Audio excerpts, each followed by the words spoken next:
Hello and welcome back to Almost Cult Classics, the podcast Sidetracks edition. I'm Joe Ramone, and with me is my friend Ryan Lancello. Howdy ho! There's Brian's little tease because we did all this content on Matt and Trey.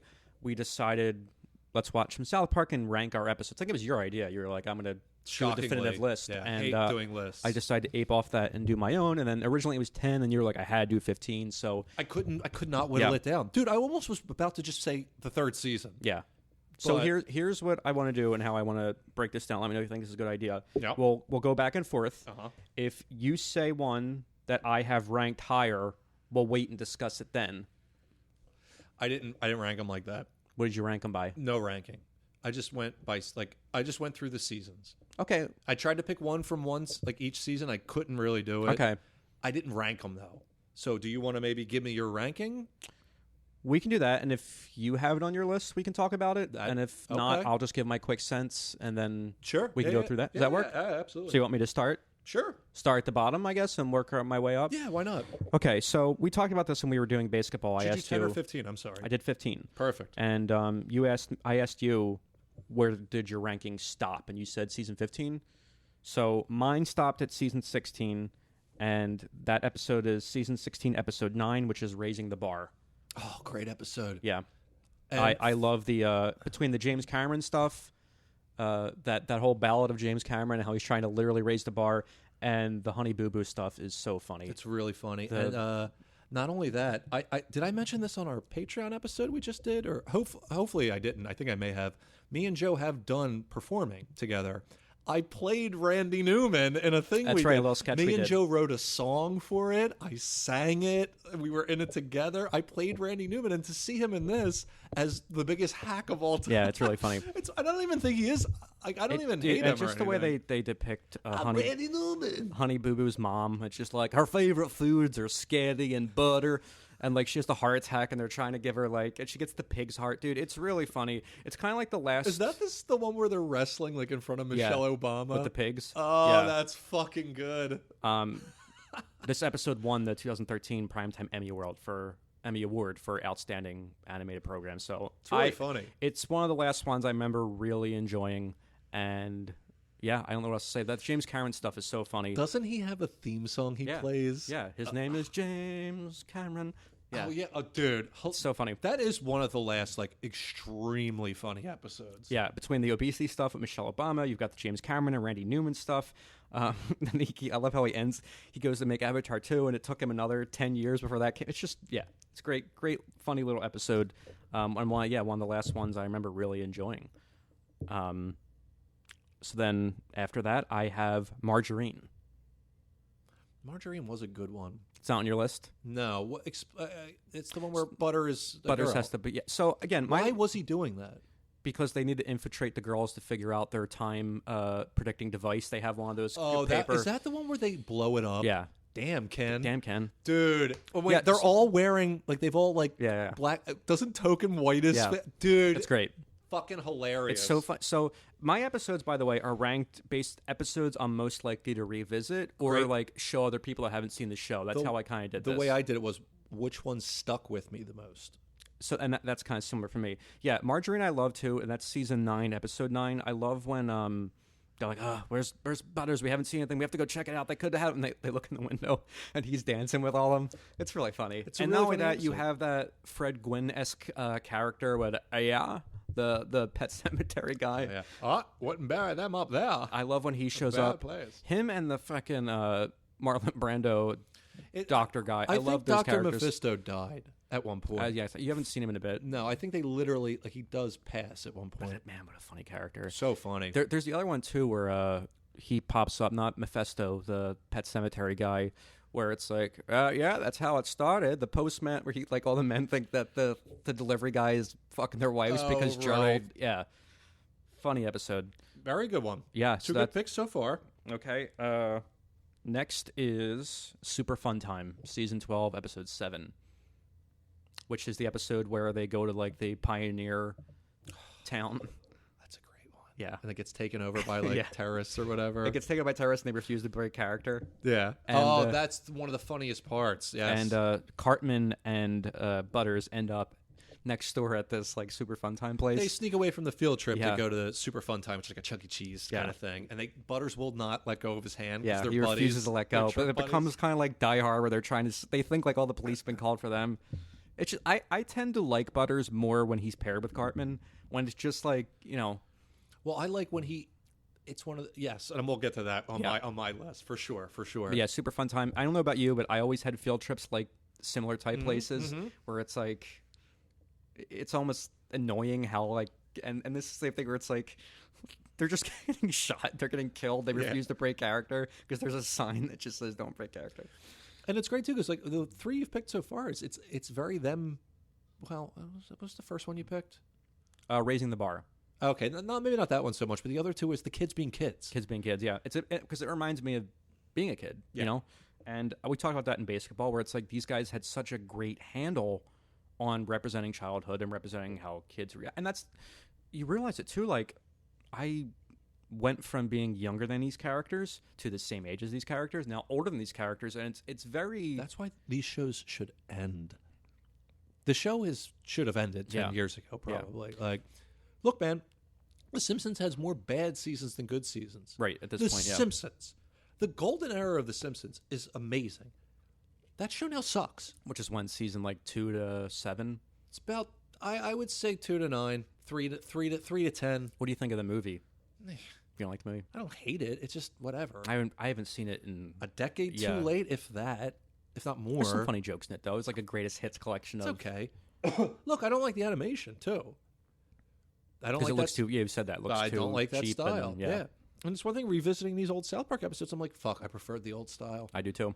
And look, and I said this in the baseball episode. The show has evolved better than all the other shows that have stayed on too long. Yeah, it really has, and it's because it's these two guys. Yeah, that's the only reason. Okay, if they had a writers' room, a bigger one, it would. Yeah, they have consultants and stuff. Sure. Don't get me wrong, Bill Hader's fucking their first 2 seasons. They thought they needed writers.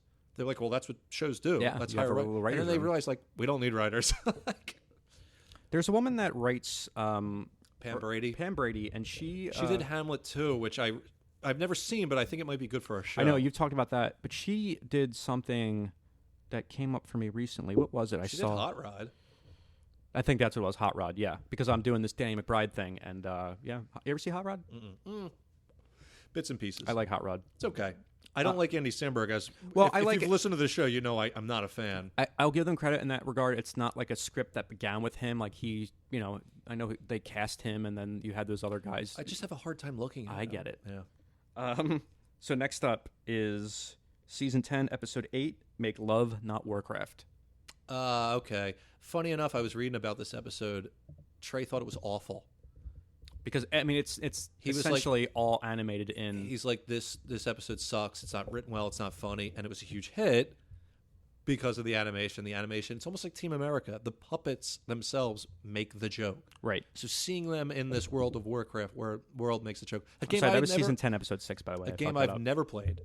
Well, and I've never played it either, but we've talked about this. Like, it was ubiquitous enough that I got the joke. I always say, like, I met all of my close friends in high school, but we became friends playing Xbox Live together. Mm-hmm. So that there's a few of these episodes where for me, South Park, when it really started to grab me was around this time because I was like, what year is this? 2006, so I was like 14. So it was really starting to like, sure, this show is great. It feels like it's made just for me. So a few of my episodes relate to the time period I saw them in. Yeah, of course. But like revisiting it, there's definitely gaps. Like I went from season to season. I don't know about you, how you did. I won't hear your list, but yeah, I like the idea of that just like the fat loser who's killing them all. Which it's like, how iconic has that become? Yeah, it's that the poster picture, child. I see that picture used maybe daily.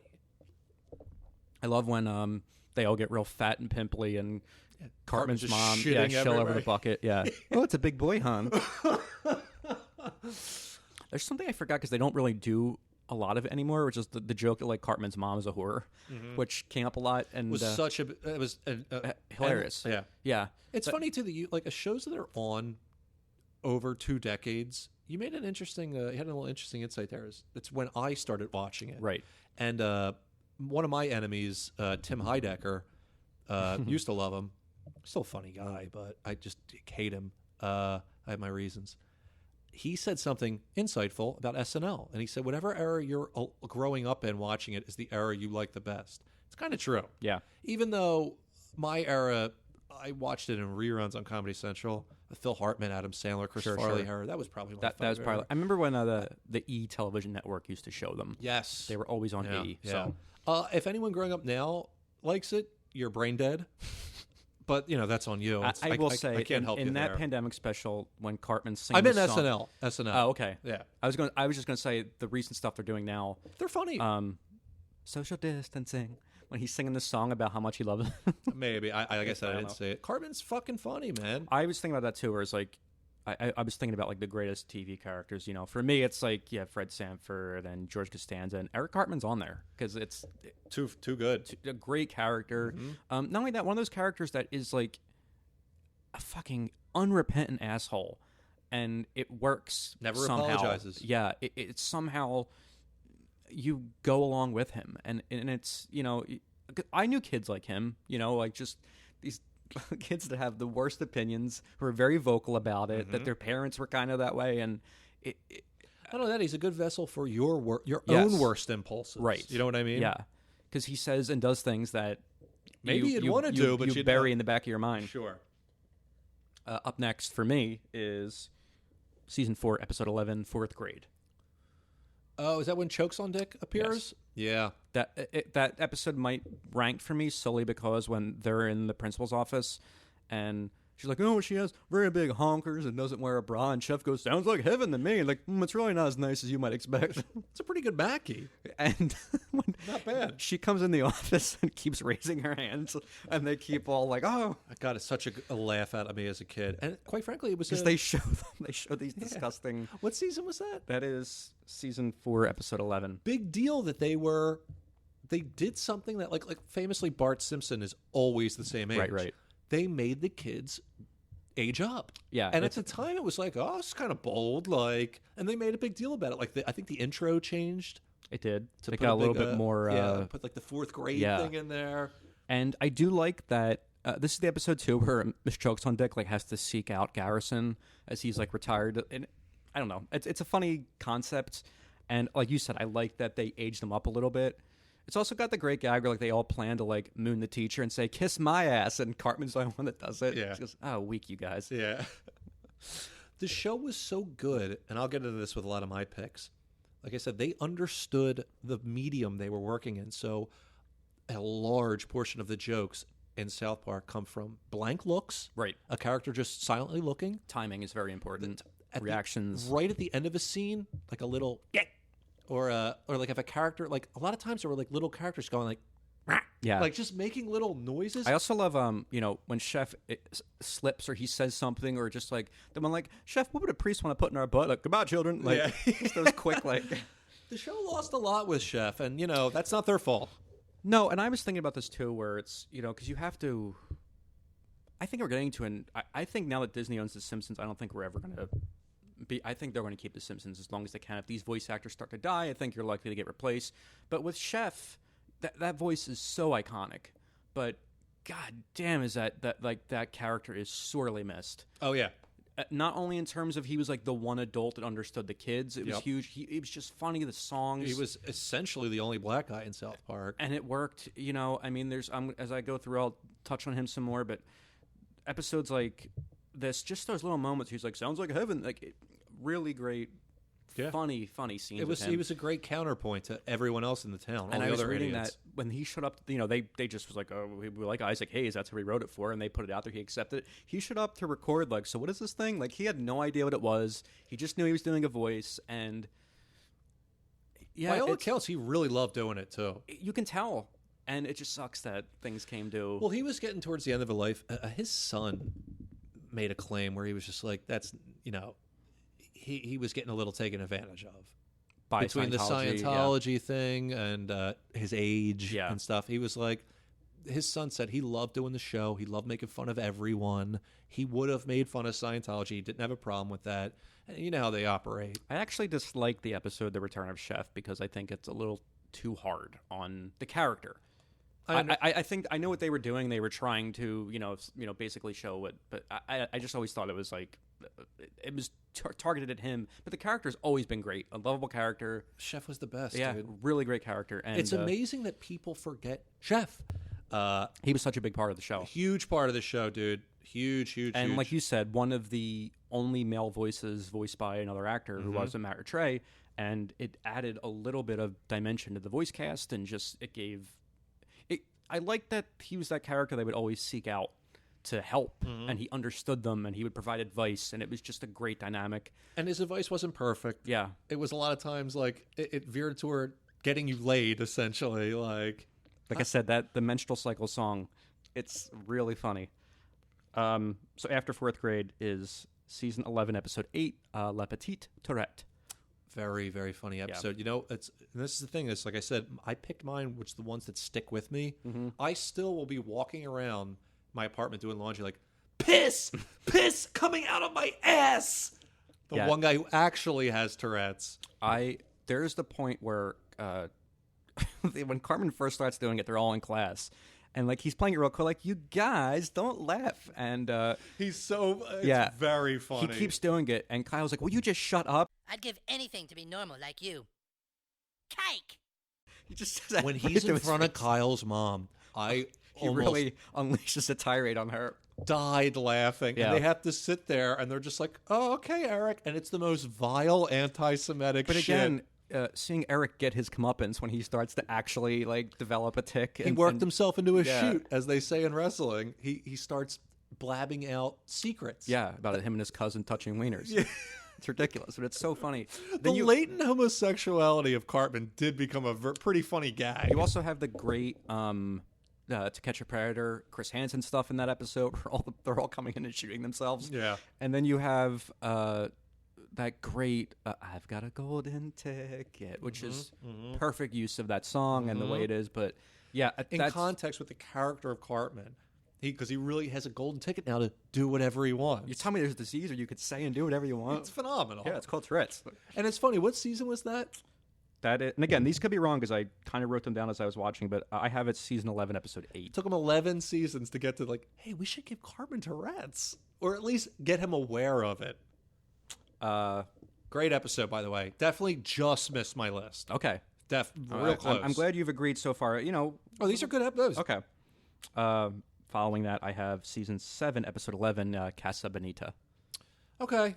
You're not on my list. Okay. I can see why. It's not... And obviously, if you guys haven't been following, Trey Parker and Matt Stone have purchased Casa Bonita. Well, not only that, because an article came out this week. They have hired, like, a Michelin star chef to take over it. Like, they all intents and purposes, they're saying, funny dudes, man. I'm sorry. They're turning it into, like...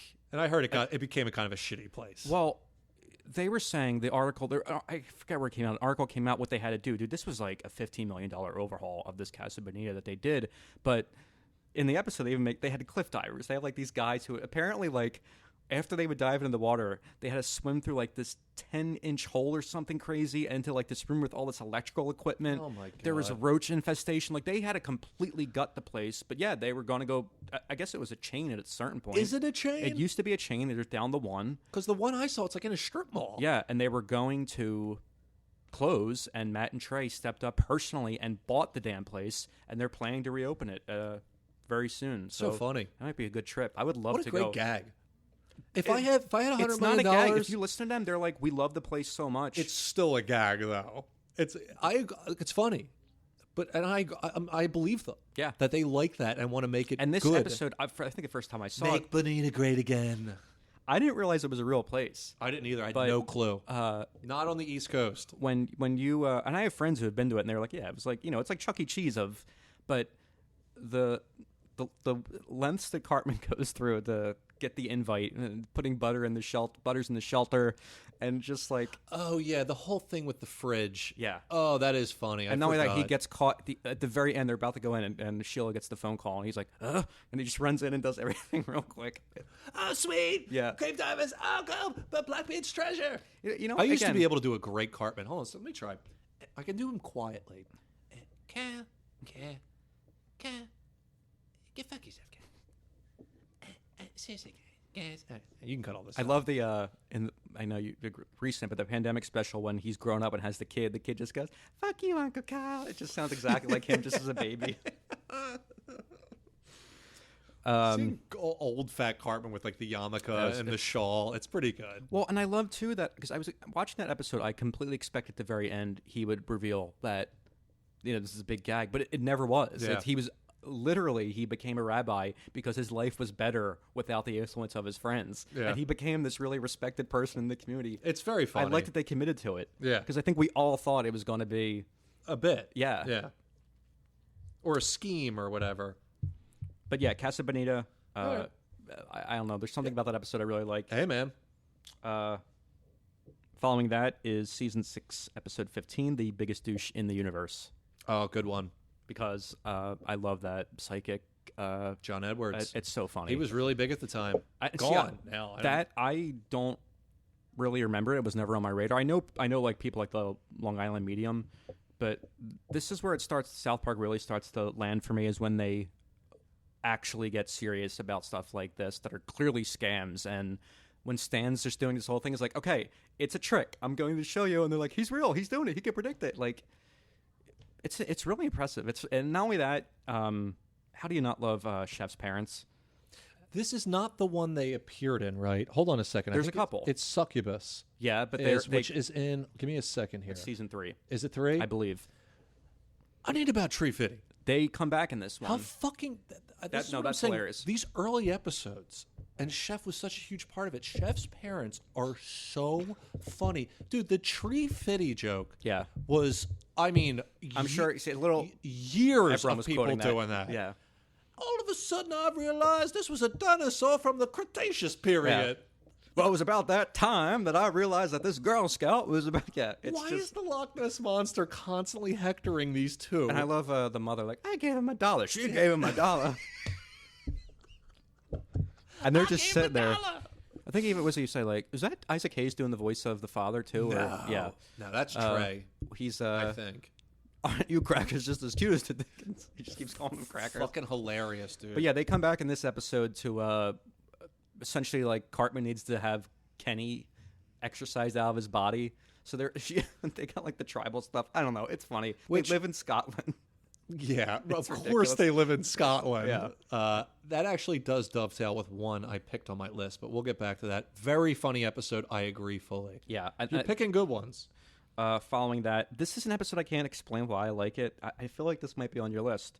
Season 3, Episode 8, Two Guys Naked in a Hot Tub. No, but I love the Jubilee trilogy. Okay. And that might be the best one. It's really funny. I have friends that, friend of the show, Ryan Downey, he prefers the cat orgy to this one. Fuck, did I leave that off? I did leave it off my list because I just couldn't pick everything. I don't like Shelley, man. I don't know. I don't like Shelley, but when Shelley had that boyfriend who was like 27. Yeah, that's kind of funny. And the cat orgy episode is so funny because it's Cartman. Yeah. And it's Cartman's imagination. Yeah. So you got Clyde Frog, you got Polly Princess. They're all playing characters. And I think he's doing the Wild Wild West thing too, right? Yeah, he's obsessed with Wild Wild West.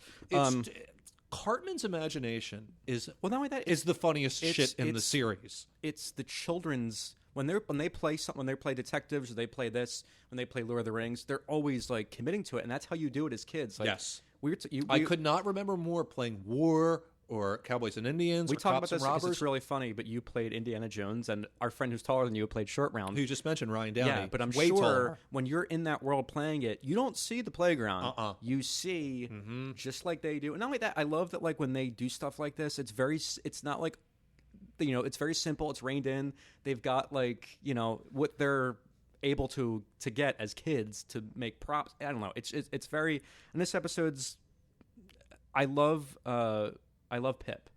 I've always thought Pip's a great character, and that when Stan's trapped in the basement with them, and they're all doing that wiki tiki too too tra la la la wiki tiki tiki, it's so fucking funny. Pulling on the door, and they all want to be Charlie's Angels.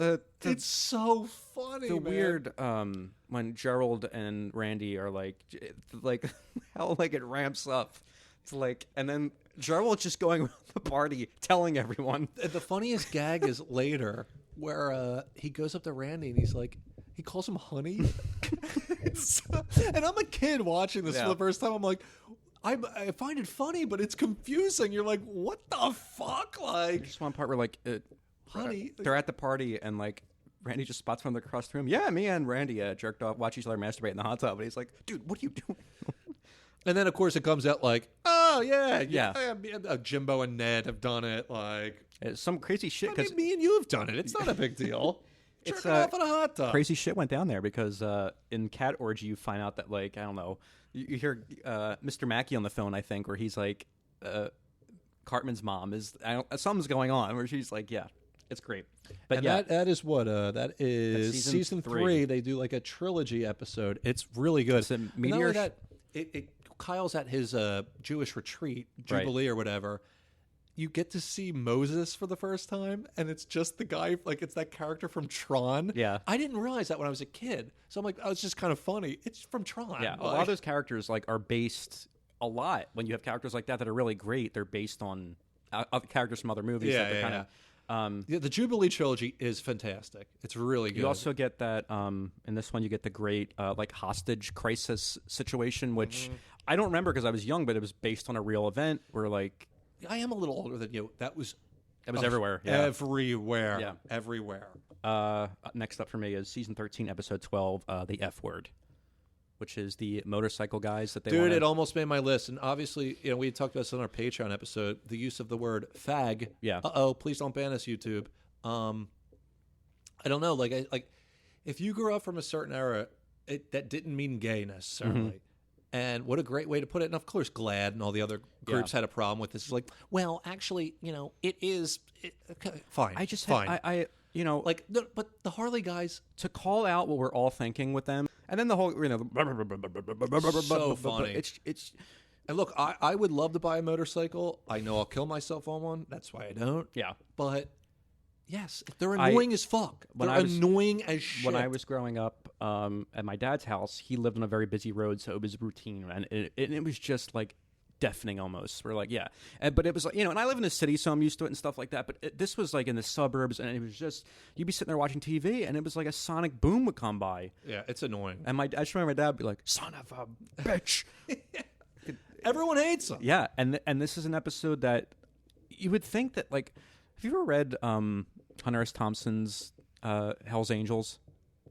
Oh, it's not there. Yes, I have. You have. I don't like that book. It's one of his books I don't really like. Fair but, enough. I love what it does about like it really for me educated me on the fear that existed amongst average people. They thought this was this riotous gang that was like pillaging towns, and it wasn't really the case. They were getting up to certainly. Well, what's funny? One of the only good high school teachers I had, Mr. McAvoy, shout out if you're listening. I doubt you are, but you're a great guy and you're a smart man, good teacher. He was talking about that book, and he was telling us it's interesting if you read a little closer how he's very careful with what he's writing.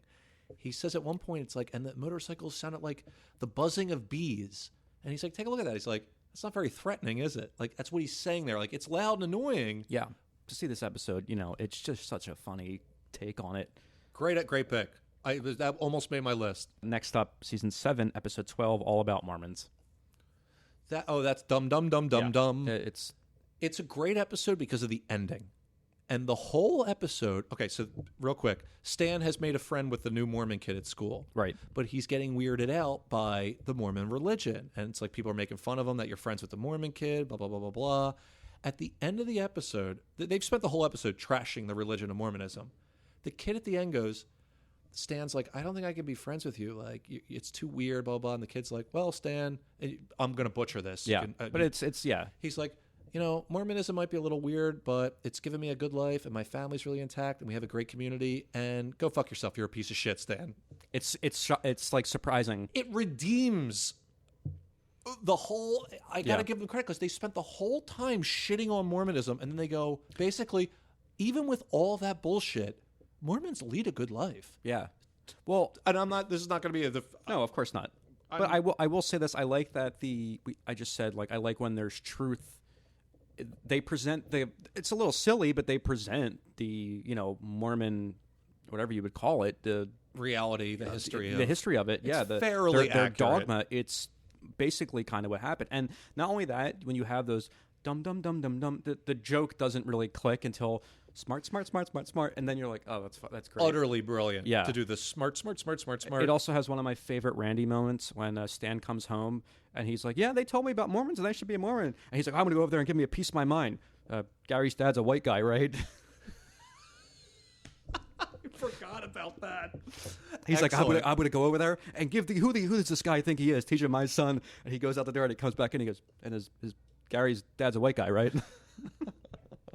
And yeah, it's clever, catchy song. I just love the ending, man. And that you don't expect it, but it's because so many other shows like this would just end on like these people are ridiculous. Yeah, isn't Mormonism stupid? It's Yeah. like they go the extra mile and go, well, maybe there's something there that we're not seeing. And I appreciate. Look, I'm not going to convert to Mormonism by any means. Can I a little tease for our listeners? Please. Not tease. You and I filmed a Mormon wedding once when we were doing wedding videography. I wanted to ask you this because I was thinking about this.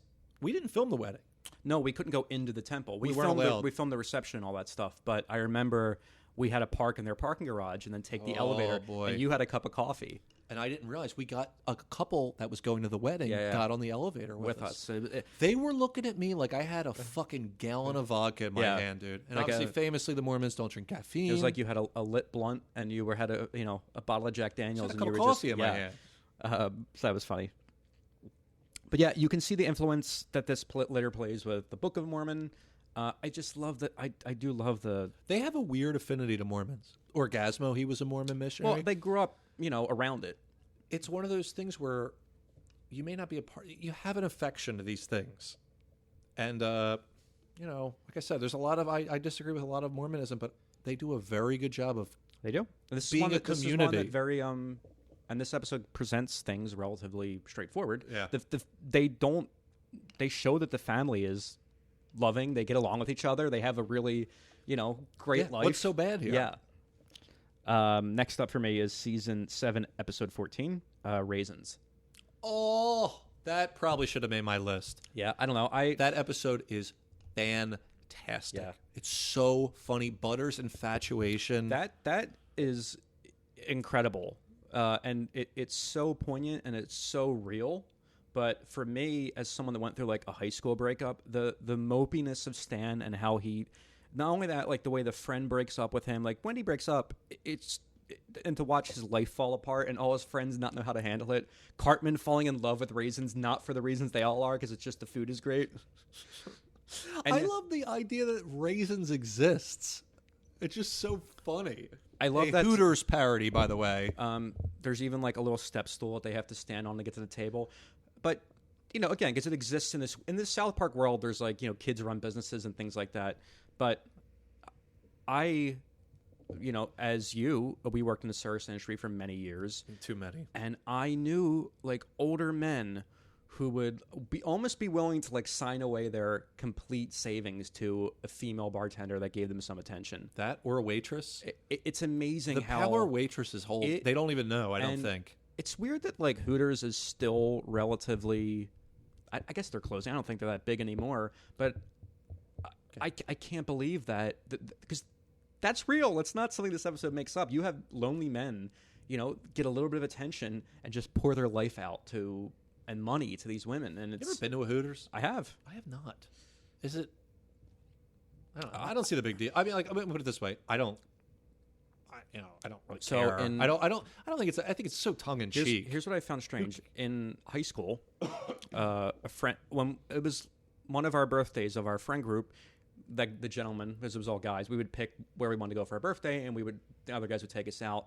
And there was, I think it was like Applebee's and then like Ruby's Diner, but one of my friends picked Hooters. And it was, the weird thing for me was that usually his family went like weekly, like for Mother's Day. It was like a special event that they all went there. And I don't know, I like chicken wings. I thought they were decent. I thought they were pretty good, but like. I heard their wings are all right. It was just like kind of uneasy about like just the way, because I worked in the service stream. I'm able to look at that for what it is and see that. Oh, yeah.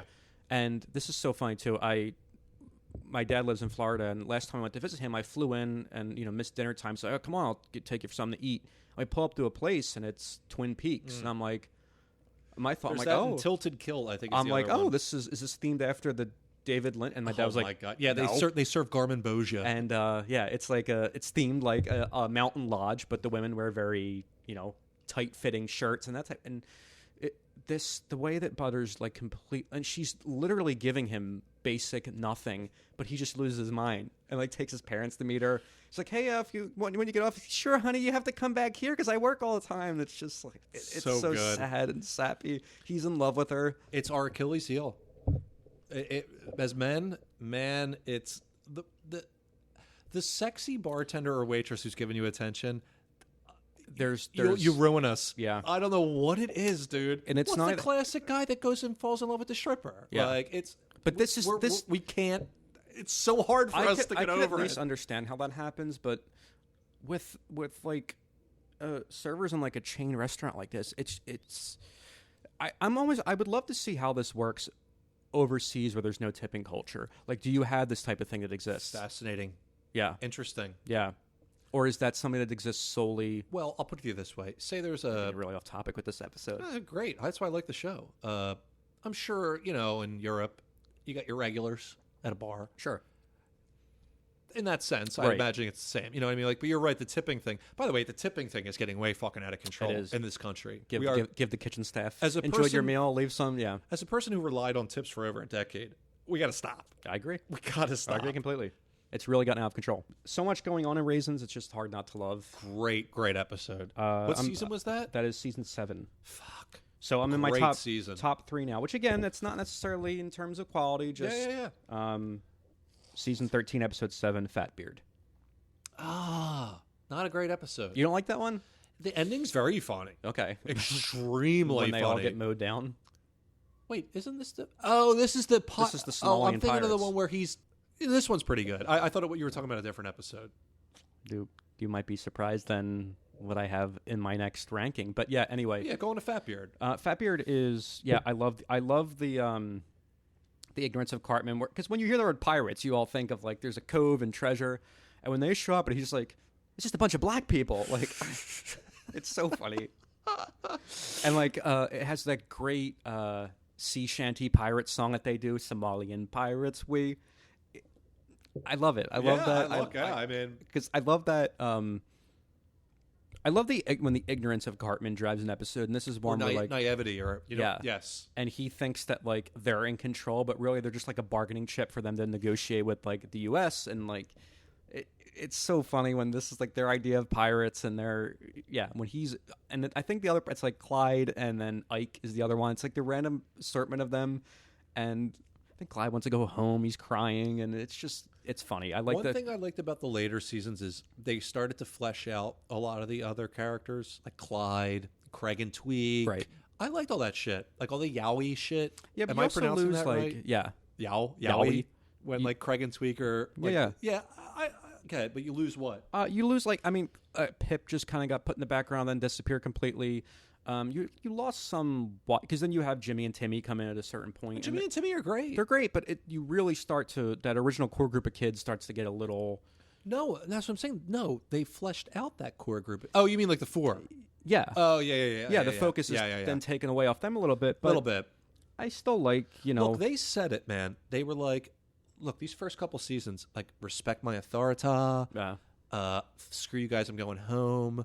They realized real quick, they were like, we don't want to do this. Right. We don't want to have catchphrase show. Yeah. We don't want to do I Carumba, don't have a Cal. Even Simpsons realized we can't keep doing this. Like, so they were smart about that. But, because, like, I mean, every episode ended with Kyle and Stan, like, what did we learn today? Which was great. It was a funny gag, but... They start to parody it after a little bit where he's like, guys, I don't want to do this anymore. There's one episode where Kyle's like, I don't want to do this. Or Kenny dying. Yeah. Like, I thought they handled that great throughout the seasons, especially because they eventually kill him and he doesn't come back. Right, and then it's like, Kid of the Week plays like their 4th, which is funny. Well, that's Butters when Butters and Tweak starts, and they even have an audition episode. Tweak is really, really funny too. Tweak is good. I like the episode where his parents are obsessed with coffee. There's also I'm not going to. I think that one's on yours, so I'm not going to touch that. But yeah, Fat Beard. I just love the pirates. So wait, you're actually ranking these? These are just for me episodes I revisit the most. Okay, Fat Beard's 2, 3. All right. You're going to be Damn, surprised you by put my Fatbeard high. because this is like when I was peak watching the show. Sure, totally cool. They This is 100% relate. Not a criticism. It's of not you. quality. It's 100% tied to when I was watching the show growing up. And you'll see on my list, it's the same thing. Because number 2 for me is season 10, episode 6, Man Bear Pig. Not a fan. Which one was this? Because Man Bear Pig came up a couple times. Man Bear Is this Pig, his first appearance? The first one when they end up stuck in the cave, and Cartman eats the treasure. That's what I was thinking of. Yeah. So you're not a Yeah. fan of this one.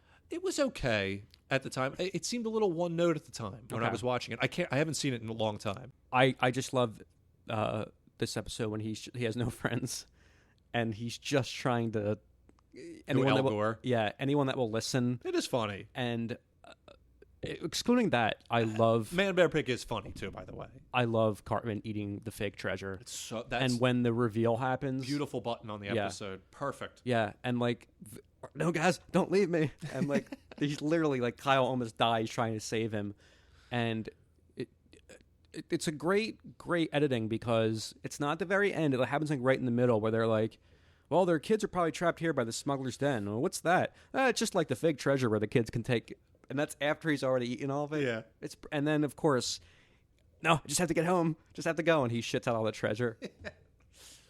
Again, probably not the best episode, but I just remember it being very prevalent Yeah, fair when I was enough. watching that show.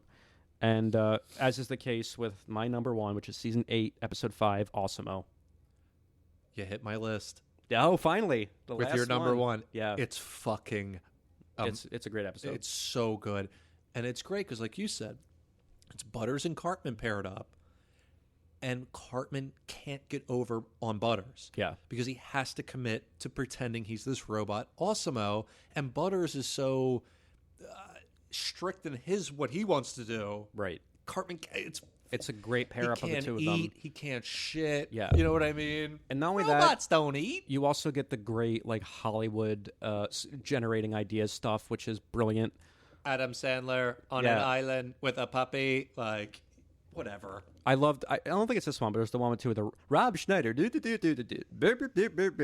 Rob Schneider is the stapler. I forget what episode that is. I forget but too. Very funny. And I just love get my suppository. Weak. Yeah, weak. Come on, Osmo, stick it up there. And obviously, Honda had made a robot, Asimo. Yeah. So Awesome-O. It's just so good. It's the classic, their imagination get the best of them with Butters. It's a cardboard box. All the adults know it's Cartman pretending. Even Stan, Kyle, they all know it's fake. Yeah. And it's Butters the only one that doesn't realize it. So fucking And good, it dude. just keeps building. That's the same reason I like Super Fun Time. It's like you pit these two together. And it's funny. I forget what episode. It might have been the Two Guys in the Hot Tub when Butters was like, he didn't sound like that originally. It was, the cadence was there a little bit, but it started to get way more different as the seasons went on, and it's interesting to see that character change because at a certain point it's just that character really exploded. I don't know if it happened in Butters' very own episode or Which was a great episode. and it's I think they even gave Pip an episode. Tweak might have had one. They really were trying to like you said, flesh these kids out in their stories, but this one's great because you got the Hollywood angle and you have their relationship. Well, the whole thing was Cartman dressed up as Awesome-O, because Butters got a hold of, I guess, footage of Cartman dancing in his yard dressed up as Britney Spears with the big Justin Timberlake cutout, right? And then He has footage of it. And great ending of the episode. Cartman obviously gets found out. And then there's a screening of Cartman like, work my body, you gotta work my hot body. And everyone's laughing at him. And it's probably another week. And it seemed great. It was like Butters' mom was like, "Oh, they're having so much fun. Can he go with Butters to his trip to California?" Oh, sure. Yeah, it's just Really it good builds. stuff. It's good execution, and the two of those characters are fun. Time for my list. Here we go. All right, so I decided to skip over the first two seasons. It's too classic. You got Scuzzlebutt, Beefcake, Very good. Anal Probe, Anal Probe is really great. Death, Pink Eye, Starvin' Marvin. The 9th episode is Mr. Hanky. Mecha Streisand. Dude, the first couple seasons, they were just nonstop making fun of Barbara Streisand. It's amazing. They just wouldn't stop. And obviously it ends with Cartman's mom is a dirty slut, which was the cliffhanger to who is Cartman's father. Right. Balls on these two motherfuckers. The season premiere where they're going to reveal who Cartman's father is. We were still in the era of TV where who shot JR? Right. Who's Cartman's father? You could still do this. These motherfuckers do a full episode, Terrence Phillip in Not Without My Anus. I saw it live. I wanted to know who Cartman's father was. I thought this was the funniest thing. This pissed off everyone. I'm sure it did. I thought it was. I got the joke immediately. I thought it was fucking hilarious. It's a funny episode, period. But these, like, Ike's Wee Wee is the second season with the Briss. Hilarious. Chicken Lover almost made my list because it was one of the first episodes. I remember I saw it at sleepover, and we definitely were not allowed to watch this. The kid I was sleeping over, we put it on. Yeah. I was dying laughing at this episode as a kid. It's Chicken Lover is so fucking funny. Right after that, Conjoined Fetus Lady. Great one. One of their rare guest stars, Natasha Henstridge. Oh, is she the nurse? You can see I've had a few beers, so my words are starting to slur. Followed up by Mexican Staring Frog of southern Sri Lanka. That's the Scuzzlebutt, I believe. Amazing. Hilarious. City on the Edge of Forever. Great. These are all season 2? Yeah. Chef's Chocolate Salty Balls. That's I mean, Chicken Pox, Clubhouses, Cow Days, Chef Aid. That's a great one. Great one. Spooky Fish, presented in Spooky Vision, which was just pictures of Barbra Streisand in each corner of the screen. I mean, these Underpants Gnomes. That's 100% a classic. Yeah. People still use that, their profit, thing. Absolutely. And Prehistoric Iceman. That's a good one, too. In tears. Yeah. I'm going to stick my thumb up its butthole. The Steve All Irwin. season- yeah. Season 2, 1 and 2. I got to just put those aside. And then you got the movie happening. Yeah, so a lot of good stuff there. So, my list starts at season 3. And a lot of my picks were season premieres and season finales. Because obviously, open and close with a bang. Very smart. But Rainforest Schmainforest is my first pick from season 3. It's the opener. Like I said in the previous episode, Getting Gay with Kids, I still sing that song. Zida-doo-doo, zada-doo-doo-wow. There's a place that is wonderful and full of rain. I do that all the time. I cannot get this song out of my head. The episode itself is hilarious. I love the naive woman who's just like... Played by Jennifer Aniston. And everything's magical and just it's so great. And Cartman's like, this place sucks. And here's another thing. So what else do I do from this episode? I still do Cartman. They arrive in Costa Rica or whatever. Or actually, I'm sorry. They arrive in the rainforest. Trey Parker went to Costa Rica and he fucking hated it. And that's why this exists. Even though the rainforest isn't really in Costa Rica. But it's when he sees he's like, look, prostitutes. And one of them goes, why don't you take a picture? It will last longer. And he goes, click. I still do that, It's man. really funny one, yeah. I mean, I'm looking like Succubus. Like I said, that's the beginning of Chef's Parents. This is season 3. Yeah. Tree Fitty.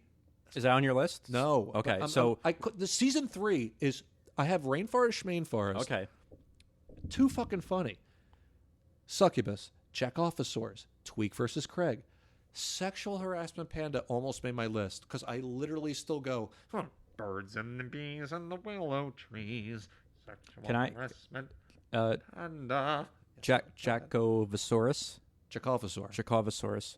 I love the shot at Jerry Lewis at the very end. It's great. So good, dude. When he's in they ship the Chekophosaurus to France. And it's just, you don't even realize, it's Jerry Lewis. Oh, yeah. After Sexual Harassment Panda, which is a hilarious episode, you have the Jubilee Trilogy. I wanted to put this on my list, this next one. Korn's Groovy Pirate Ghost Why are you Mystery. giving me the ones that aren't on your list? Just go for your list. Season 3 is too fucking funny, man. Like, the Korn episode should be on my list. It's too goddamn good. It's Niblet. Niblet's good. It's so funny. But the episode after that made my list and is Chin Pokemon. Chin Pokemon's great, yeah. It almost made my list, this one. It's a fucking classic, dude. Bam Zahaba. Like, the whole plot, when the kids are at the camp at the end and he comes out in, like, the Shogun outfit. Big American penis, yeah. Trey Parker majored, I believe, in film and Japanese. Did he really? Yes. So anytime he's doing Japanese, he kind of knows how to speak it, so it's very, very funny. Like, we're going to get into this in our wrap-up. I have some things to surprise you with when it comes to Japanese cinema. But it's just also like really good commentary on the Pokemon craze. With if you're a little young, you might not remember just how huge that was. Insanely huge. Yeah, and this was the first time they really started, like, when they go anime style with the kids' eyes and stuff. Yeah, it was fucking hilarious.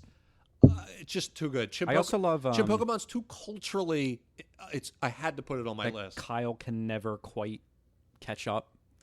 No matter how hard he tries, they've always moved on to something else, which again is something very like kids do. It's very funny too in the rainforest episode. They're part of the troupe, right? That they're dancing and singing. Cartman points it out. He's like, Kyle's gonna have trouble here. Jews don't have rhythm. He's like, shut the fuck up. Like, yes, we do. He doesn't. He can't get the steps down. He can't, like, the Jennifer Aniston character is like, oh my, because they're doing it in front of the rebels they've come across in the rainforest. Like, oh my God, Kyle, get the steps right. One of my favorite Cartman to Kyle insults is in the Lord of the Rings one. When Cartman's like, we set off on our quest, the heroic wizard, the great ranger, and the covetous Jew. Like, I'm a paladin. I'm a paladin. The covetous Jew. All right, so Chim Pokemon is on your list. I gotta put that on there. Yeah. I saw a couple people. We put this out on Patreon for their picks. A couple people had this one. I had to put it on here. By the way, after Chim Pokemon is Hooked on Monkey Phonics, fucking hysterical. Good one. Starvin' Marvin in Space, where they don't come back to these guys enough. But the Marklarks, yeah, really funny. Yeah, super funny. I had to put this next episode on my list. It's the Red Badge of Gayness. Also one that almost made my list.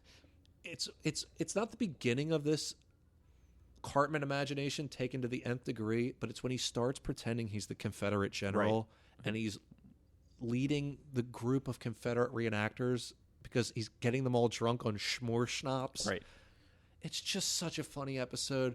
It's all the dumb townspeople, the towns guys who are just like... And it parodies the Ken Burns Civil War thing. It's just so good. It's crazy, too, because I rewatched this recently.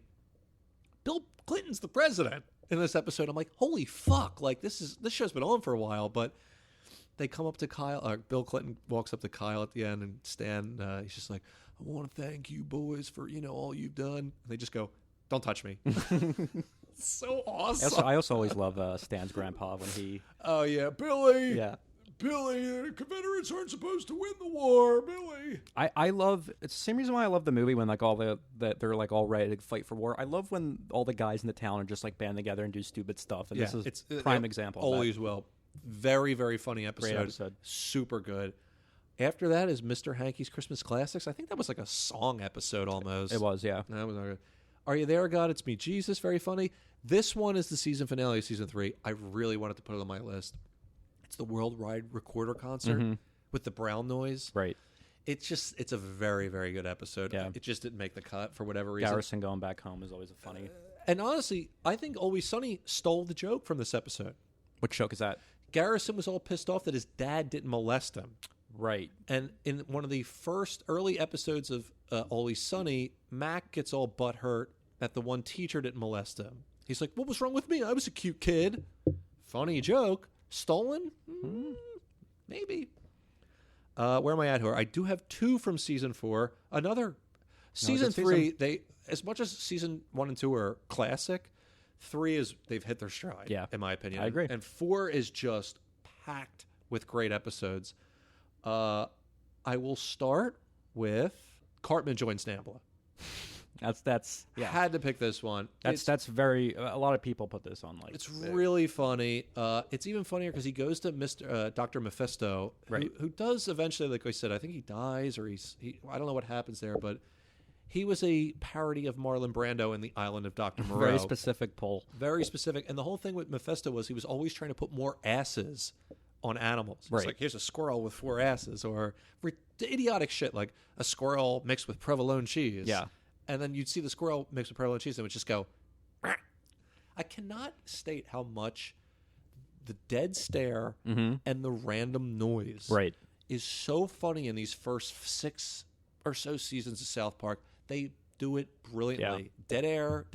I cannot. It's so funny. Timing is very, so funny. But so Mephisto recommends Nambla to Cartman because he wants to get away from his friends. He wants more mature friends. Right. So he joins Nambla. It's a great joke at the end of the episode is the Nambla he had suggested was the North American Marlon Brando lookalikes. Great joke. And it's funny, too, because Cartman's a fat... He's Yes, fat. right. He would have... It would have fit in, And yeah. it didn't, but obviously there's the whole Nambla thing, which is the North American Man-Boy Man-Boy Love. Love Association. That Garrison's a part of. Yeah, kind of. It's Mr. Hyatt. Yeah.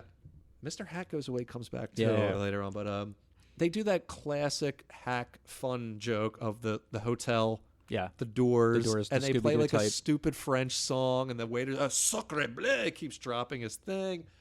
Great episode. Very, very funny. Classic. God, you look at these I know. episodes, they're I'm just looking out. Like, I got to give a shout out to Cherokee Hair Terrapons. So because, funny.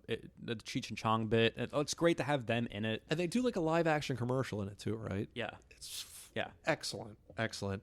The other one I had to do a pick from this season was Something You Can Do With Your Finger, Okay. which was the finger bang when they Right. start the boy band. Yeah.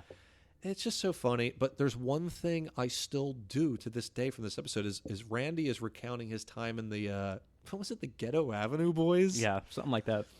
And it was each time he would lose something after his fame, it would be, see ya. I would go, see ya. See ya. I still do that to this day. So I had to pick that episode. It's a very funny episode. I do love Butters' audition and Wendy's when she does that. My father. I forget. I can't remember how it goes, but it's very catchy. Yeah. And they're all sitting there like, It's great stuff. Still kids being kids. yeah. So I'm still there. And you have Randy doing that. He was in a boy band himself, and he hates that Stan's doing it. It's good stuff. I really wanted to put Trapper Keeper in there. That's It's another classic, so yeah. good. Do the handicap go to hell? I mean, like, that was a two-parter. I mean, the all these episodes are good. Yeah. Helen Keller, the musical, it's really tough. I didn't even pick one from season 5. They're all too good. It Real hits quick the about fan. season 5, though. Yeah, go ahead. I know a lot of people rank Scott Tenorman Must Die as one of the best episodes. It's never done it for me. I left it off only because of that reason. Yeah, When it was, you got to understand, I'm watching this as they air. right. I'm sure it was like, It was appointment TV. Yeah. Wednesday night 10. You're in front of the TV. Seeing that episode live, it's fantastic. It's amazing. I guess we've all been a little like 'cause desensitized to it. We know well, the that- whole joke. We know what happens. Cartman never had an adversary like that, and this one's getting him the whole episode. Yeah, constantly. And the lengths he went, like, it's fantastic. They did a somewhat of a sequel to this seasons later, and it's not great from what I remember. Is that where they find he's like Tenorman's Cartman's dad, or Is that what it was? yeah, John Tenorman, the father, I believe, and ends up Holy being shit. Cartman's dad. This is another reason you never want a show to go on too long. Yeah. People get You can confused in start the doing lore. Yeah, you lose characters and yeah. I mean, at this point, like on The Simpsons, who the fuck, like Flanders? I think remarried, like horrid, horrid stuff, horrible. But this season, they're all classics. I mean, Super Best Friends probably should have made my list. Cartman Land. Cartman's My good. God, the original Cartman Telly Land. episode. That's a good one, with the too. Okama Game Sphere. Just Cartman, how he has to like start hiring people and letting them into the park. Yeah, exactly. It's and Butter's very own episode is the season finale. That's a good one. The whole season's good. I couldn't pick one from this. So we go on to season 6. And I think a lot of people put this as just a classic episode, is Aspen. Spelled ASS. It's a good one. It's so fucking You gotta good. love a parody of a good like 80s ski resort. Which was such a niche thing to begin with. There's like 5 80s ski movies. Oh, there's way more than that, I'm sure. And another one, Sunny. They did a ski resort one, which yeah. is a fucking great is a episode. great I don't care episode. what anyone says. Yeah. I think that episode's hilarious. Dennis says the typical 80s. He just falls into that role so easily. And the Mac and D plot line where like the guys like he's like, hey, look at this, like we're gonna like isn't that sexual assault? Like the way he's treating It's the really women funny. at the ski resort. Guess who's in that episode? Kevin Farley. Wow. He's one of the guys that are just hanging out and he's like, yeah, I can't see my kids anymore. So he's just kind of hanging out with the ski guy. Aspen's so good. The fact that the timeshare joke is in there elevates it. Like you have the 80s parody, Right. which is excellent, but the timeshare The thing, parents getting constantly it's it's so never ending. It's just so fucking funny, man. That is a good one. there's not much to be said about that. It's on most people's lists. It's just too damn good. Because like I like when they completely commit to what they're parodying, and this is one of those ones where Also, Trey Parker's doing this like half-assed "Take on Me" cover. That's right. As they're entering Aspen, a guy's doing coke on the street, like casually. And this is the montage song, right? Yeah, I believe montage comes from this episode. Yeah. So this is a top tenner. Easy. Another episode I have from season 6 is "A Ladder to Heaven." Okay. And like I said, it's what sticks with me. I still go around like I said, it's always me walking around my apartment doing something dumb. Where were you when they built the ladder to heaven? And I still go around going, 9/11, 9/11, 9/11. I do that all the time. The idea to parody so many of those artists that capitalized on 9/11, it's so funny. And then like he can't do it at the end. Yeah. Because he's trying.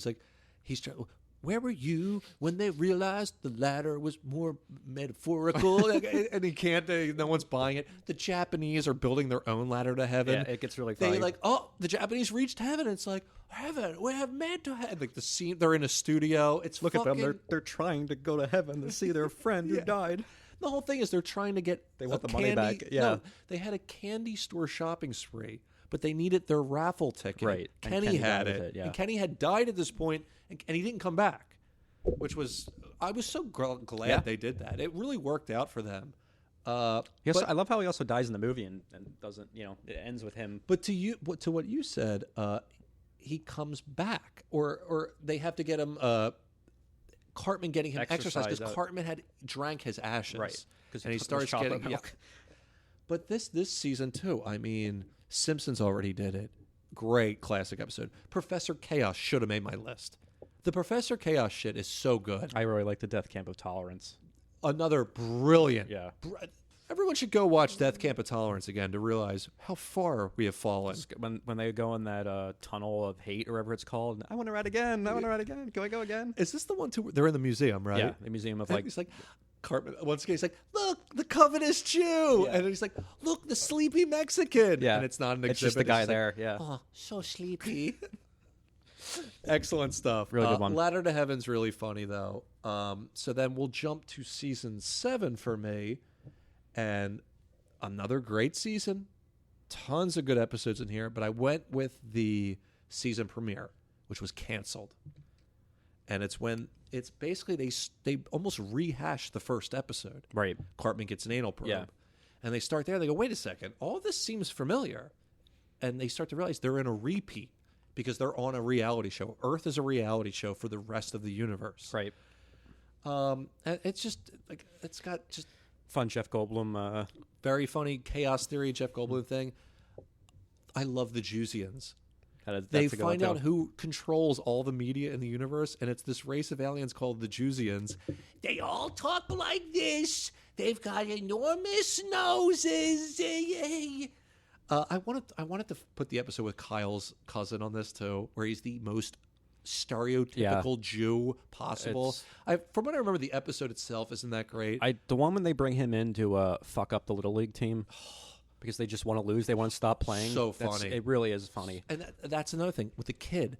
You just didn't feel like doing it. Yeah. You didn't want to play baseball. Baseball couldn't have been more boring. And all the other teams, they don't want to do it. They're all just trying to lose. Great. But the Jewsians is so funny. It elevates it to me. And just, it's them. There are 7 seasons in. What do we do with this fucking show at this point? I thought it was very clever to kind of rehash, but then go further with it. The Jewsians. Brilliant. I mean, it's really, Google what they look like. It's fucking hilarious, man. And that's the thing. It's like, God, what year was this? 2003? 2, yeah. I miss where we all busted each other's balls. Make fun of each other. It's how you get to be even closer. have in this season Bud Out, which is a great that Rob Reiner. I love. They couldn't pillory him more. They really lay it on him, and he deserves it. Yeah, he deserves it. Fat slob. It's. This season has raisins too. I mean, Casa Bonita, All About Mormons. It's a great season. Awesome-O was on my list. That's season 8. Yeah. Season 8 also has some really good Douche and Turd. Douche and Turd's good. Very good. Passion of the Jew. Preschool's fun when they're the flashback to them as kids. It's pretty good. Yeah. I like Cartman's Incredible Gift when he's Very funny episode. Stupid Spoiled Whore video playset. I still am. Stupid Spoiled Whore video playset. Do you like Woodland Credit Christmas? Probably should have made my list. Yeah. That's a Scott Tenorman must die. I think it's another one too where It's after so good. after that reveal happens the first time you say it, the impact lessens. And on they repeat bring them back viewings. later. Yeah. And it's not as good. It's not as good. That impact when Kyle like really switches and becomes evil, and then it just cuts to stop reading it. Yeah.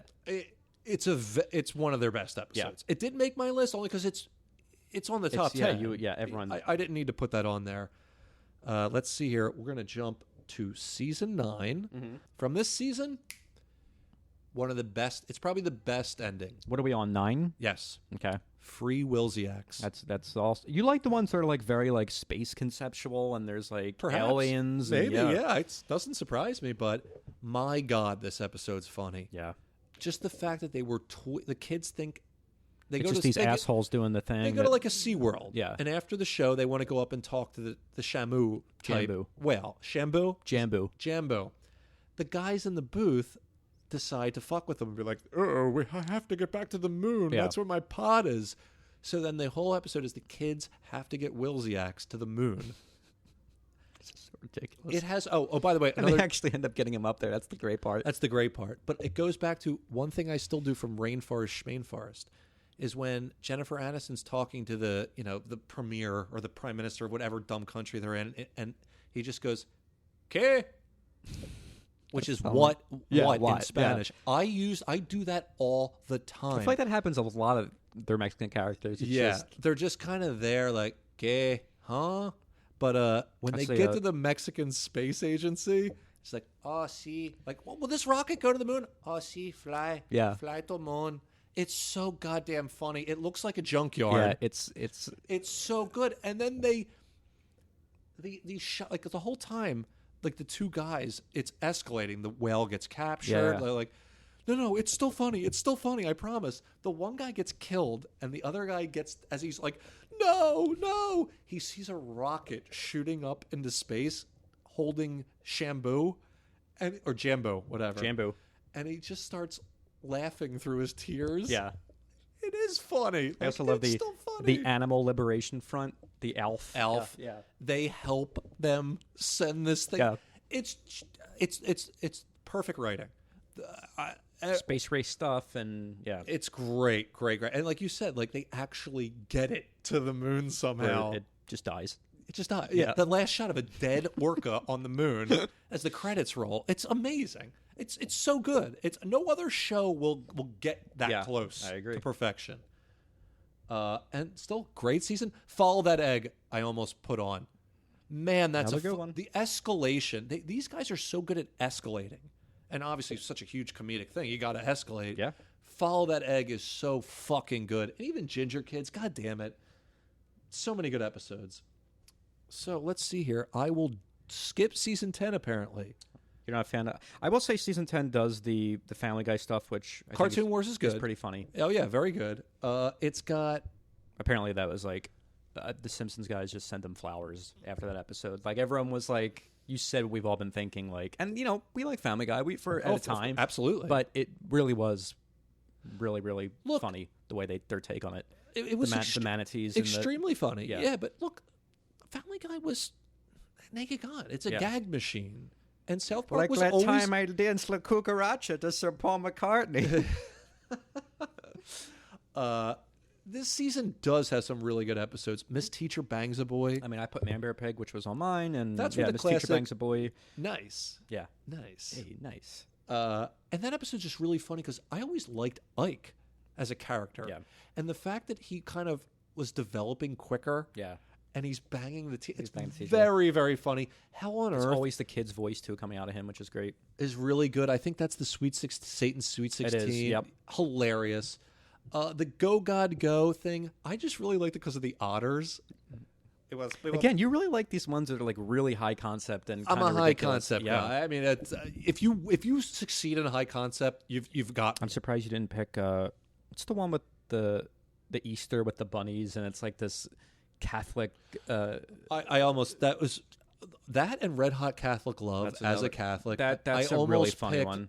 with the Queen Spider. It's It's a yeah, great, as a Catholic, it's a great critique of It is. Catholicism. It really is. It's because it's so funny. It's my problem with a lot of. That probably should have made my list. the Giants. I forgot all about that. It's a spider.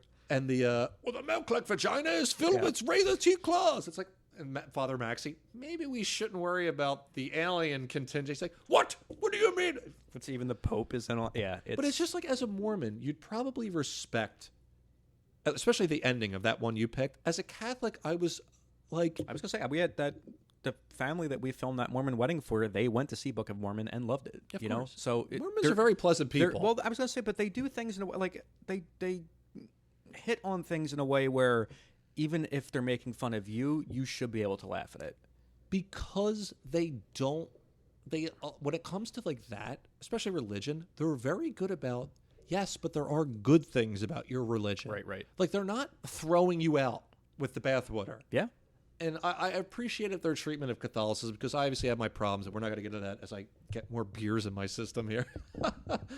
But I just love the otters in Go Go Go. Like, Yeah, you like your creatures and you like your. I certainly do. So we'll go into season 11, and the season premiere has made my list. It's With Apologies to Jesse Jackson. And famously, this is the episode where Randy is on Wheel of Fortune. He's at the final thing, and the clue is people who annoy you, Yeah. and it's N blank GGERS. It's almost when I look at this now, I'm like, how did no one think of this joke before then? I didn't see it coming. Yeah, Naggers. Yeah. People who annoy you. But Naggers. they People frame who it- nag they- do annoy you. They really build it out. You even have like the black guy behind the camera who does the peek, like he's like, "What the fuck?" Are you And going to say it? And it's shocking that no one in all. It might exist somewhere that's not on my, I'm not aware of. But man, what a funny joke! You made a great point there. Yeah. How did that not? How did no one do that before? They got there first. And once again, I think it's balls too. And what a great use of it. Perfect use. And Yeah. even the way he does it, he Oh. points both of his fingers like, I don't know if I should say it. Very funny, but the B plot is why this made my list. And it's that in the aftermath of Randy saying the dreaded N-word on national television, the school has like a assembly where we're going to talk about how words can hurt, blah, blah, blah. Words are like bullets. Yes. It's the fact that they bring this dwarf out to talk about how words can hurt. It's anytime he's in front of Cartman, Cartman Can't control himself. can't Yeah. control himself. It's like he'll run out of steam eventually. They put him in a little suit. Look Yeah. at him. Like, he fights him at the end, and he's not even afraid. Like, not even remotely afraid. Yeah. Like Cartman, I think this guy is a black belt. It's like, look at him. It's Cartman at his most like unchained like id. Yeah. I can't. It's too funny to me. It's so fucking funny. That's why this one definitely had to make my list. He fights because the whole thing is like Token too. Like Stan goes up and is like, "Look, Token, I'm sorry. Like my dad's not racist. Blah blah blah. Token's not having it. Blah blah blah." There's a whole back and forth there, and Cartman's trying to get the race war going. Yeah. So there's that great moment where like Token and Stan are like talking, and Butters goes up and goes, "Cartman's gonna fight the midget," and they look at each other and then run off. They have to see They it. have to go see that. And it's, as a viewer, you're like, wait, Cartman's gonna fight him? Like, and he does, and god damn it, it's just so funny. I also have to give credit for the Jesse Jackson wanting Randy to kiss his ass, literally. Yeah. You know, because we talk about this a lot. We're big fans of the Opie and Anthony show. Sure. And one of my favorite time capsules from that show is whoever cut together all when the Michael Richards thing happened. And just because because I was in grade school, I was like in 8th grade, I think, when that happened. You kind of forget how it dominated news for months. Just like, and a big part of it was you had him going on. He was just making it worse. He was going on all these. Oh, talk the shows. Letterman thing And, is the me and Letterman you. thing, Me and you. I feel like joke about that way too much because it's so uncomfortable. Well, it's Jerry going, Stop laughing. Stop It's not laughing. funny." That's the funny. That might be the funniest thing of all time. And then David Letterman going, now the people were they were just talking or were they heckling too?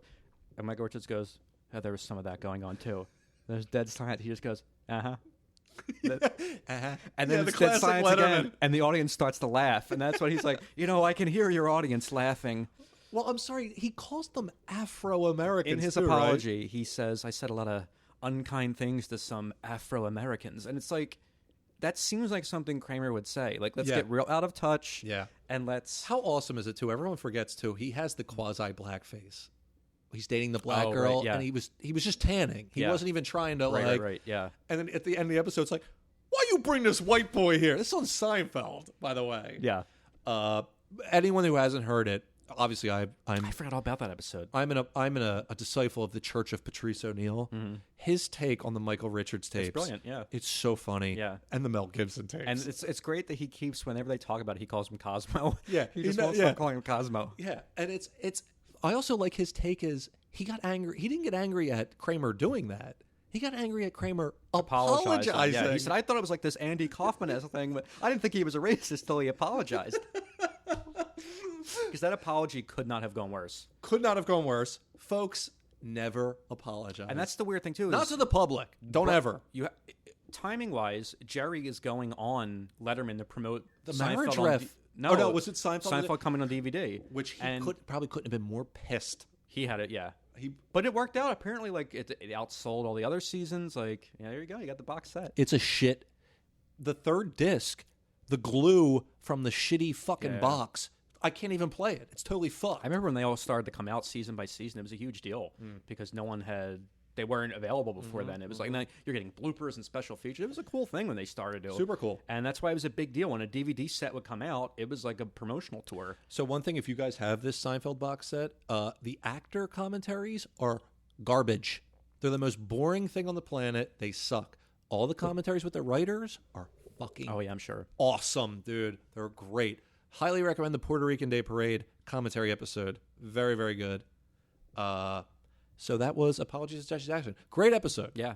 By the way. This, by the way, a while ago when you talked me out of it, I suggested Sour Grapes. Yes. Only so you and I can do this with Seinfeld. Did you watch it? I haven't, no. Watch it. All right. I'm not. The only reason I want to do it, I wanted to do our Seinfeld rankings. I think that would be that I could do.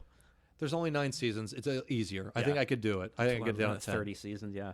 Okay, so with apologies to Jesse Jackson. Still on season 11, the finale. So I'm going the gamut here. I'm going season premiere and the finale. It's The List. That's almost made mine. Phenomenally funny, in my opinion. Another one love pits the boys against the girls, and it's the girls have this whole parliamentary. The premise of the episode is there's a list of who's cutest. The boys. The girls have made a list of who's the cutest boys. It's ranked. Kyle's at the bottom. Clyde's at the top. They have this whole, like I said, parliamentary thing where does it sparkle? Sunshine. Like the way they rank things, and they're always voting on lists, and Bebe's at the top. Fucking hilarious. Good, yeah. I just love all the Abe Lincoln stuff. The whole conspiracy about Clyde's dad. Clyde's dad owns the shoe store, and all the girls want to date Clyde so they can get free shoes, which they are, and that's why it has seeing how the list affects all the guys. It has Butters has a shirt with number 11 on it, and he's just thrilled that he's constantly rubbing it in Kyle's face. The fact that at the end Bebe's got a gun, and her and Wendy are kind of wrestling for it, and it goes off, and it's the classic. They both go, "Am I hit?" Not hit. Wendy's not hit. Bebe goes, "I'm not hit." Cut to Kenny's shitty kitchen. They're all sitting around eating a cereal dinner. The fucking bullet goes right through his head. And Kenny hadn't been killed in a while, I think, at that point. So Whenever they come back to that, it's always good. Fucking hilarious. It's a classic. It's a late season 11. I don't know if it's that late by that point, but my God, I thought that episode was fantastic. Fantastic. I rediscovered in my rewatch preparing for this the chickenpox episode where another good one with the Kenny's family and in the ghetto. Yeah, in the ghetto. They really got a lot of great mileage out of Kenny being poor. Yeah. And we haven't even touched on Mysterion or the Coon, and I liked all that stuff. By the way, for sure. Some people don't. I do. Imagination Land was good too. That was this season. See, I'm not a huge Imagination Land fan. It was okay. Yeah. I had its jokes, but it probably did not huge success for them. I think though, like yes, it huge was numbers and for sure. I think I'm going to jump to season 12 here. Okay. Had some great episodes. I'm going to go with Canada on Strike. like your Ike moments. Canada has always. It's. Did you ever play Stick of Truth? No, I actually did play that game. When you get to Canada, it's all 8-bit NES style. That's hilarious. It was great. I always love how they've presented Canada. I always find the voice is funny, guy. This episode has a classic. I'm not your friend, buddy. I'm not your buddy, yeah, that's guy. great. Yeah. Stephen a Bootman. A Bootman. Hilarious. Definitely parodying the writer's strike from years ago. Right. Which was, I think, around this time, yeah. Just think about it. Canada on strike. Who cares? Yeah. I love all the Canadianisms. I always love that about There's a South good, Park. in the newest season, that funny episode where the Canadian, it's like Prince, Harry, and Meghan, and it's a version of them, but they're from Canada. Oh, right, and right. It's actually, are you talking about the one with the wedding, royal wedding? Yeah. And they go on the the World Privacy Tour. Oh, no, that's a different one you're thinking about. Okay. Yeah, it's like, we want our privacy. Why does no one want to respect our privacy? They're going on television to ask for privacy. Very It's fine. funny. Yeah. Very funny. So after that for you? I'm doing the rest. Season 13. Some great episodes. Opens with The Ring. Fucking hilarious. That's a good one. That was when Mickey became a character, Mr. Moose. But the whole Jonas Brothers thing's very funny. That's funny. The Coon, obviously. The Coon is... Coon's a good one. I love the Coon. Classic South Park, quick visual joke of... I don't know if it's from this one. I assume it is. Yeah. No. The Coon. Yeah, Bruce Valanche and Harvey Firestein. Yeah. Two of the And fattest... Cartman. Two fat, flaming gay men. And Cartman. That's so funny. Why can't Cartman be Mysterion? He's too fat. Yeah. Let's see. Pinewood Derby, I really like. Fat Beard. The Fish Sticks one's okay. See, that's one I'm not a fan of either. It's the ones that people like really, really cling to that I just think are overrated. I kind of agree with you. It's just too one note. Mm-hmm. Butter's Bottom Bitch is very funny. That probably should have made my list, but the one after that made my list, and it's WTF. And it's the wrestling one, yeah. I just think it's so funny how immediately the kids do a backyard wrestling thing, and it just becomes a soap opera. Yeah. They don't even wrestle. What are we talking about where I was like, I don't understand wrestling, and you I probably brought this up. You did, and I watched it after that, and talking about Paradise Alley, perhaps. I think it was, yeah. It was on the Tarantino one, and I was like, I don't get the hype with wrestling, and this episode, watching it after that, it's so funny. Vince McMahon comes to see him, it's and he's sitting up in the booth with the opera glasses. Just that concept alone. I love that. But when you really boil it down, like, that's what wrestling really is. It's like soap opera with some fighting thrown in, like the drama, and all the townspeople are just. That's what I mean. I love when the men in the town just all. And it's kids pretending, taking it to the furthest it can go. Yeah. I love that. I love how the gym teacher, who actually is a wrestler, that's such a funny joke. He keeps like, this is real wrestling, and he keeps showing it to people, and they're like, stop showing me gay sex. When they all originally start by trying to do wrestling and they realize what it is. Yeah, he's like, all right, get in this position. And Cartman's like, what the fuck? Yeah. I love it. I had to put that one on there. It's a good one. I've always liked that one. Let's see. I'm skipping season 14, even though there's a lot of good ones in here. There's 200 and 201, which were really good. People seem to really like that medicinal fried chicken. I don't. That's very one note to me. So here's the thing. I said this in a previous episode, how I'm enemies now with Tim Heidecker, whether he knows it or not. I loved Tim and Eric. I obviously love South Park. I always found it lazy with shit. Not so much with South Park. South Park was pretty clever with a lot of their shit jokes and their vomit jokes and their bodily function jokes. Tim and Eric were always at their hackiest. Sure. Where it's poopy. Yeah. Oh, poopy doopy. Like... balls. Oh, we're bouncing on our balls. Like, I don't know, man. South Park went to that well a little bit too much. Yeah. And it started to turn me off. It was always a gross out humor show, but there was a cleverness to it, which I feel like they kind of got away from a little bit. God, you have the Coon. You have all those great Mysterion like Rises. The trilogy, It's, Kenny being Mysterion, super cool. I like that. But we're going to season 15? That. Royal Pudding was the one I thought you were talking about. Okay. That's the one, because I had seen that one, obviously. Season 15 is where I remember checking out. I remember checking out a Human Sentai Pet. It's not a good episode. Yeah. That said, Funny Bot's hysterical.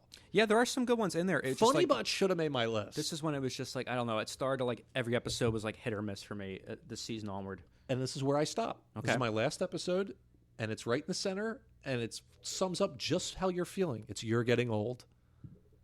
This is the one where Stan has that realization that like things are changing. He turns Yeah. 10, and all of a sudden, all the things he liked are shit. And literally, like he goes to the movies and all the trailers. Yeah. The president Okay, is a duck, and it's Adam Sandler, Jack and Jill. It's literal shit. People thought this was like they were ending the show when this aired. The show kind of should have ended Yeah. around this time, because I'm looking ahead here. I mean, like, you got the ziplining It just episode, felt- which it- is very funny. It felt depressing. It was like And they ended on the episode ends. I thought it was the season finale. a lot of people did. It's not. No. It's a really good It's episode. halfway through, like you said. I think I picked this one because it hits a little too close to home. I'm a little bit of that guy. Yeah. Because Stan gets diagnosed with cynicism, Yeah. essentially. And If any of our listeners know anything about you, which Yeah, if and it's when come we- across in the well, I 3 know- years we've been doing I this. saw someone bitching about this, and it's like, look, dude, I'm like, I don't necessarily disagree with you. He's like, I think he was listening to the movie Catch-Up Show where we Right. talk about It's newer, it's a little bit more. newer stuff. I think I called an old crank. Look, man, I don't like new shit. I don't like the trend of things. I don't like I don't like it. So don't expect me to like, Yeah. well, I like it. Like, no, I don't. Like, that's why we talk about old movies. Yeah. But, dude, I get it. That guy that said that, don't listen. I don't blame you. You're getting old though. It's we were just talking about like, because a couple weeks, maybe longer than that, like a month ago, I tripped and hurt my arm, and like it still hurts, and it's like it scared me enough until I realized that like, oh shit, I'm just like in my 30s now, and it takes a little bit longer to bounce back from small things like that. Anyone listening who's under 30, don't age. That is a good, That's where I left off. I mean, look, because it really is. I'm looking at the other, like Broadway Brodown. That's a great one. Such a funny fucking episode. The idea that all Broadway musicals are subliminally designed to get women to blow their husbands, like hilarious Just shit. like you were. The Last of the Mohicans. That's going. I don't like this. I think this is season 17. They do like the Game of Thrones trilogy, which I thought was. I thought that sucked. Yeah, I didn't like that. I thought World War Zimmerman's kind of. World War funny. Zimmerman should Yeah. have made my list. Yeah. Because it's that Cartman taking things to the nth degree, and then at the end being like, whatever. Yeah. And walking away from the destruction he's caused. Well, yeah, and him thinking that Token's just going to like go crazy, and it's like, oh god, it's starting. The one where Token goes to live with the lions at the zoo. Fucking like, There's some good ones in there. Yeah. don't get me wrong. The show's, like you said, you're watching current stuff. You say it's still pretty good. I've skipped a lot of like, so I'm looking at the episodes now, like I'm at like season 22, like I don't remember a lot of these. Like I stopped watching for a good period of time, and I came back only recently with those pandemic specials. Right. And I just went right into the new season. So I've been watching it, but like this season that just ended, it was only 6 episodes. Like they're not. Well, they're working some weird deal they're on right now. I was reading about that too, where it's like Paramount apparently like owns the rights to do like South Park movies. That's how they're doing the special. But then HBO, Warner, who owns the HBO Max, like they're pissed because It's getting muddy, isn't it? Yeah. I've noticed that too. I popped on one of the dumb apps, and it was showing a show that I'm like, this was a competitor. Yeah. Well, you know what I mean? Like, this aired on a competitor's Do you remember thing. when South Park Studios launched and you could just watch all these episodes? It felt very like, I'm sure it might still be because they own the rights to the show. I think. And look, they want to change Token's name to Tolkien. They want to go back on, the Al Gore shit, whatever. These guys, I have so much respect for them. I agree, yeah. A lot of it's business. Yeah. The fact that they said, you know what? We're going to put every fucking episode online for free, unedited. And they did. And I watched them. I remember, like, this is amazing. I'd pull up my laptop and How much more fucking money can they make? Yeah.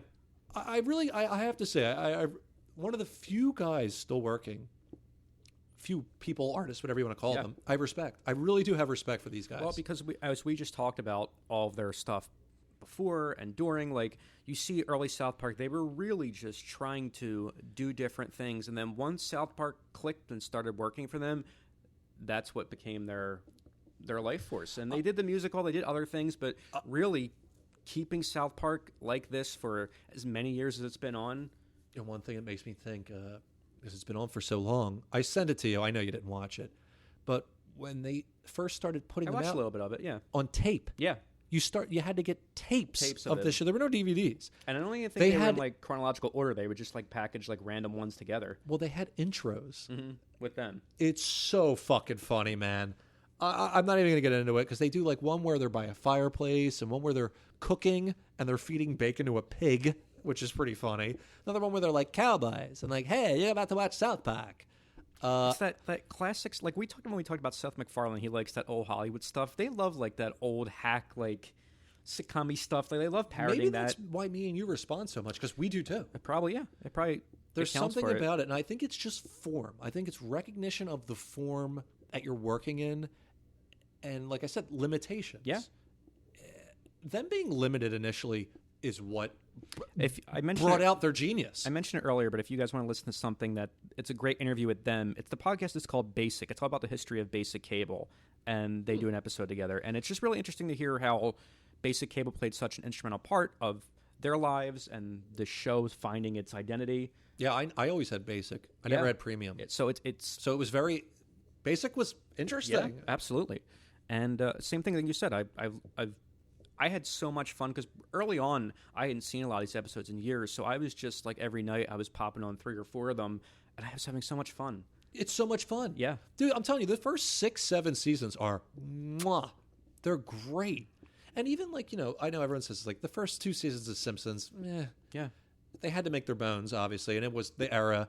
The first 2 seasons of South Park, as rough as they are, I mean, like Scuzzlebutt, Yeah. he's got Patrick Duffy as a leg.